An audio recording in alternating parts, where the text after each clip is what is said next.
Sadhu, sadhu, sadhu. Thank you. Um, thank you, Bante. So next we have guided meditation. So usually we do sitting meditation, but last session there was a request that you teach walking meditation. Can you hear me okay? Yes. So it's up to you whether we do half sitting, half walking, or however you would like to uh, structure the guidance.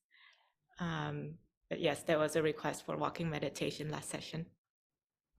It is not very easy to teach walking meditation like this. I like to be present personally, because then I can easily show how I'm doing it. And I can also check whether you have understood properly and follow it properly.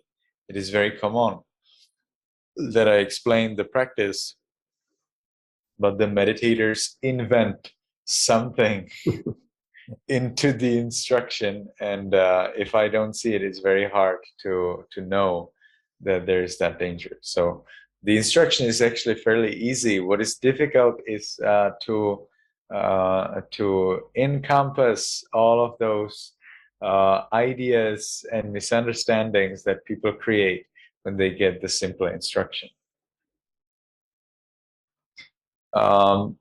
I don't think this would be a good idea actually to meditate in walking today, because you would not be able to see me well and I would not be able to see you well. So it would not be very comfortable at all. But, and also time-wise, it would not make much sense probably if we have how many, 20 minutes or 15 minutes dedicated for meditation, then we would not enjoy much from any of it. So I would like to suggest that I will tell you in brief how to meditate in walking, and then we will meditate in sitting. So meditation in walking requires that you have a clearly decided path. And the path is 12 to 30 steps long. It seems that's the Sri Lankan idea. It can be longer, it can be shorter, but there are some benefits of having it 12 to 30 steps. If you have 12 to 30 steps, then the path will not be too short and it will not be too long. The idea is that you're mindful throughout the time that you move from the start to the end, and then you turn back, and then from the end to the start. So the idea is that your mindfulness is fully established during that one path. When you arrive at the end, you check whether you are mindful, and then you move to the other end of the path.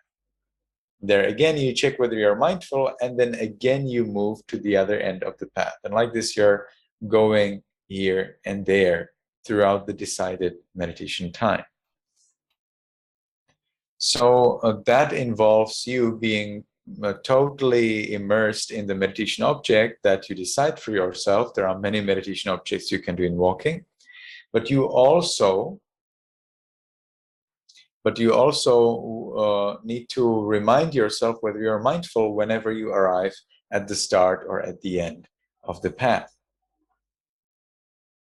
And therefore, what you need to do first, in the beginning, you make the determination from now on for 30 minutes I will meditate. For example, what will you meditate on? You can meditate on loving kindness, on breath, you can meditate on walking itself. That depends on you. But usually people meditate on walking alone, so they watch the movement of their feet. But you can do anything. Basically, any meditation practice can be done in walking. So let's say you decide for loving kindness. So you decide from now on for 30 minutes, I will meditate on loving kindness in walking. And after you decide that way, then you start to gradually walk, and you walk from that one end to the other. When you arrive at the other end, you check. You ask yourself in your mind, am I mindful? Am I not mindful? If you're mindful, that's great. Just continue being mindful. If you are not mindful in that moment, that's great too, because at that moment, you're finally mindful. So whatever it is, you're happy about it and you keep mindful for the other path. And again, when you arrive back at the start, again, you remind yourself, am I mindful? Am I not mindful? And then you go to the other end and there you ask the same thing. So like this, whenever you arrive at the end, you stop for about 3 to 5 seconds to ask that question. You do not have to answer it. You immediately know. And then you just continue. So it is very important. It is very important to check mindfulness. And what you do during the time you're walking is basically the same thing that you do during your sitting practice. When you are walking, it is recommended that you keep your hands connected together, either in front of your belly or behind your back, or you can fold them at the chest. Some people put them in their pockets. That also is fine. Important is that you do not have your hands free, because when you have your hands free, they may start to do things and that may disturb you. Some people, however, like to keep their hands free. It is recommended, though, to keep your hands connected.